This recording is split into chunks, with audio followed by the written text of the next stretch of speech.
ಮಹಾಗಣಾಧಿಪತಯೇ ನಮಃ. ಶ್ರೀಮಾತ್ರೆ ನಮಃ. ಶ್ರೀ ಲಲಿತಾ ಸಹಸ್ರನಾಮದ ಭಾಷ್ಯದಿಂದ ಇವತ್ತು ಯಜಮಾನ ಸ್ವರೂಪಿಣ್ಯೈ ನಮಃ ಬಗ್ಗೆ ಓದ್ತೀನಿ. 881ನೇ ನಾಮದಲ್ಲಿ ತಿಳಿಸಿರುವ ಯಜ್ಞವನ್ನು ಮಾಡುವವರ ಸ್ವರೂಪವೂ ಆಗಿರುವವಳು, ಅಂದರೆ ಯಜ್ಞವನ್ನು ಮಾಡುವವರ ಜೀವ ಚೈತನ್ಯ ಸ್ವರೂಪಳು. ಮುಂದಿನದ್ದು ಧರ್ಮಾಧಾರಾಯೈ ನಮಃ. ಧರ್ಮಕ್ಕೆ ಆಧಾರವಾಗಿರುವವಳು.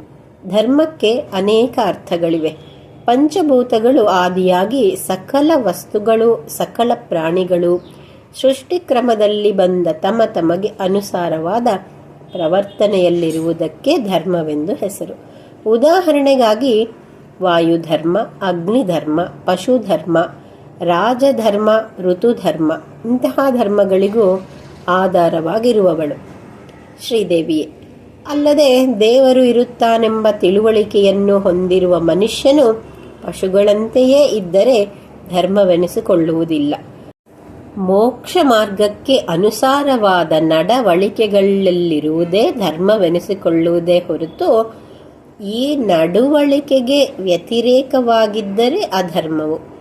ಮೋಕ್ಷ ಮಾರ್ಗಕ್ಕೆ ಅನುಸಾರವಾದ ನಡವಳಿಕೆಯು ಧರ್ಮವು.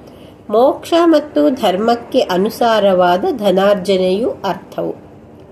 ಮೋಕ್ಷ, ಧರ್ಮ, ಅರ್ಥಕ್ಕೆ ಅನುಸಾರವಾದ ಭೋಗದಲ್ಲಿರುವಿಕೆಯು ಕಾಮವು. ಧರ್ಮ, ಅರ್ಥ, ಕಾಮ, ಮೋಕ್ಷಗಳಾದ ಈ ನಾಲ್ಕನ್ನೂ ಮನುಷ್ಯನು ಅಗತ್ಯವಾಗಿ ಸಂಪಾದನೆ ಮಾಡತಕ್ಕದ್ದಾಗಿದೆ. ಹೀಗಿರುವುದರಿಂದಲೇ ಈ ನಾಲ್ಕಕ್ಕೂ ಚತುರ್ವಿಧ ಪುರುಷಾರ್ಥಗಳೆಂದು ಶಾಸ್ತ್ರವು ತಿಳಿಸುವುದು. ಆದುದರಿಂದ ಮೋಕ್ಷ ಮಾರ್ಗಕ್ಕೆ ಅನುಸಾರವಾದ ನಡವಳಿಕೆಗಳ ಸ್ವರೂಪವಾದ ಧರ್ಮವನ್ನು ಧರಿಸಿರುವ ಸ್ವರೂಪಿಣಿಯೂ ಶ್ರೀದೇವಿಯೇ. ಮೇಲಿನ ಎಲ್ಲ ತತ್ವಗಳನ್ನು ಧರ್ಮೇ ಸರ್ವಂ ಪ್ರತಿಷ್ಠಿತಂ ಎಂಬ ಶ್ರುತಿಯು ಒಳಗೊಂಡಿರುವುದು. ಮುಂದಿನದ್ದು ಧನಾಧ್ಯಕ್ಷಾಯೈ ನಮಃ. ಧನಕ್ಕೆ ಯಜಮಾನಿಯಾಗಿರುವವಳು ಕುಬೇರನ ಸ್ವರೂಪಿಣಿಯು. ಧನವೆಂದರೆ ಪೋಷಣಿ ಎಂದರ್ಥವಾಗುವುದರಿಂದ ಪ್ರಪಂಚವನ್ನೇ ಪೋಷಿಸುವುದಕ್ಕೆ ಮುಖ್ಯಳಾದವಳು.